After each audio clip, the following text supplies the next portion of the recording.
obra de um dos líderes do hip hop, que é considerado o padrinho do hip hop, algumas pessoas atribuem a ele a origem da palavra hip hop, que é o Afrika Bambaataa. Mas a importância do Bambaataa vai muito além. Ele criou toda uma filosofia sobre o movimento hip hop. Inicialmente, o Afrika Bambaataa, ele participava de gangues, de um grupo chamado Black Spades. Ele participou de várias gangues.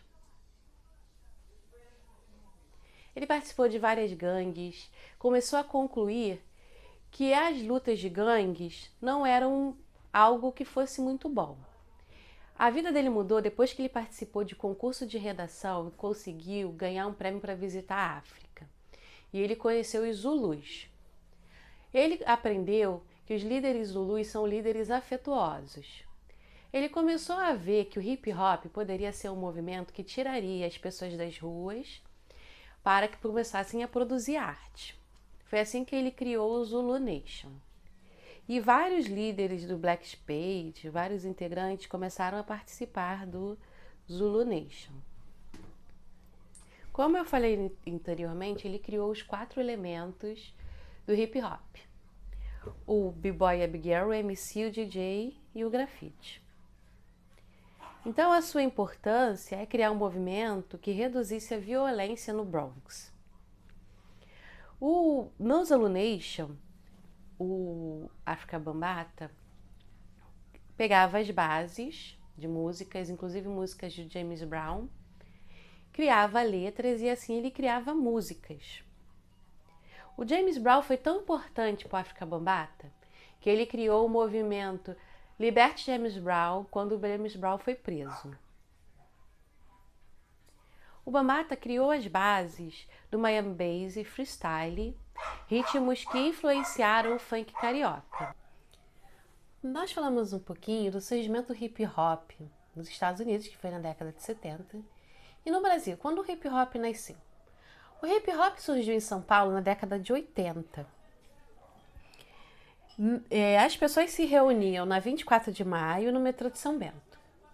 Naquela época, os encontros eram divulgados através de impressos, cartas e de fanzines, que eram revistas dedicadas ao movimento hip hop. Reuniam homens e mulheres de diversas partes do mundo. Os rapazes tiveram a oportunidade de gravar LPs, de fazer shows, de fazer palestras.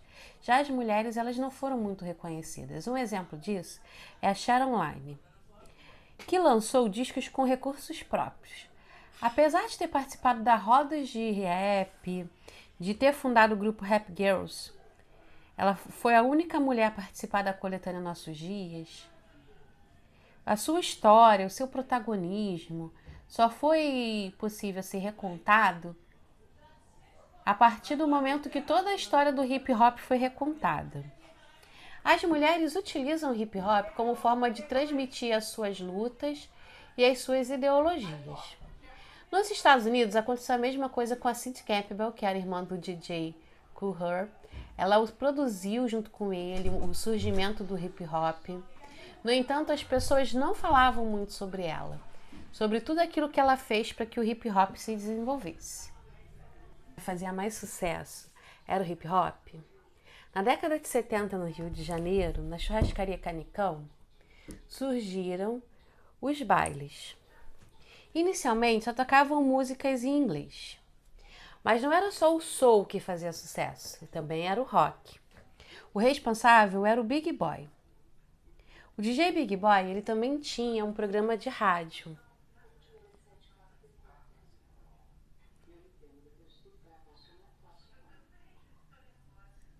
E esse programa de rádio tocava rock e tocava soul. Inicialmente eram só músicas em inglês.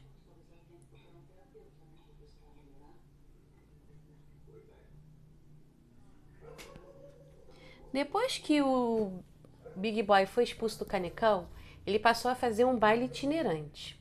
Ele passou a ir ao subúrbio do Rio de Janeiro com caixas de som, levando o Miami Bass. Enquanto em São Paulo eles gostavam mais do hip hop de Nova York, No Rio de Janeiro, as pessoas gostavam mais do Miami Bass, que era uma música alegre para dançar com influência caribenha. E ele levava as caixas de som. Então, o que era um baile que acontecia na Zona Sul passou a ser 500 bailes até 1000 bailes. Inicialmente em inglês. Só que passou a se dividir. Os cocotas, que eram a galera do rock, e a galera do funk.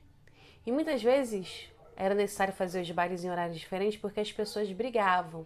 Um debochava do outro.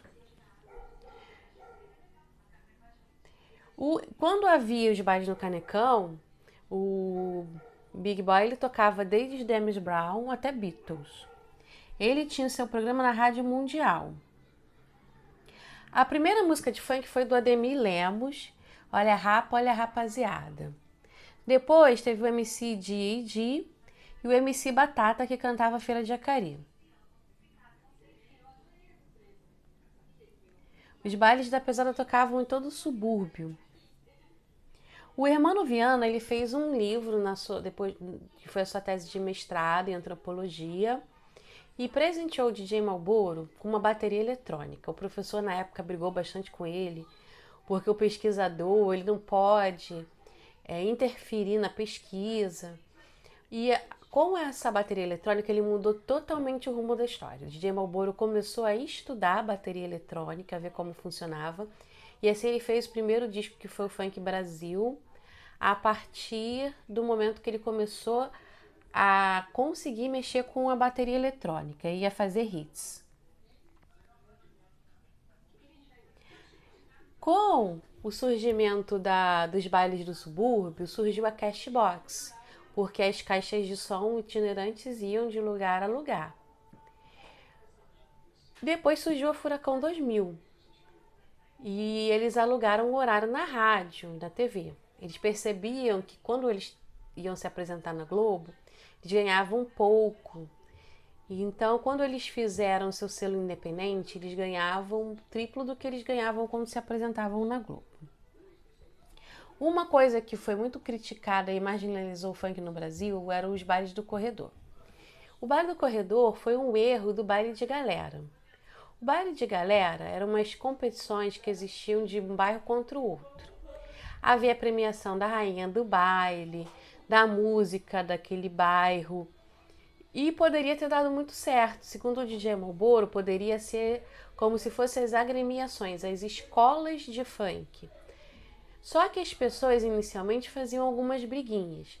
Para não colocar toda a galera e perder uma quantidade muito grande de pessoas no baile, começaram a dirigir as brigas para um corredor. E isso fez com que aumentasse a violência no baile funk. E muitas pessoas morressem. O baile funk passou a ser perseguido por causa dos bailes de corredor e passou a ser criminalizado. Depois, as pessoas responsáveis pelos bailes de corredor passaram a ser presas. E as equipes começaram a trabalhar retirando aquelas músicas que incitavam os gritos de cada comunidade, para que a violência no baile desaparecesse. E aí o funk se tornou, de certa forma, nacionalizado. Se tornou o funk carioca e depois o funk do Brasil. E hoje, como nós vemos, a Anitta está se destacando mundialmente, ganhou um Grammy, se apresentou na MTV Awards e o baile funk carioca se tornou mundial.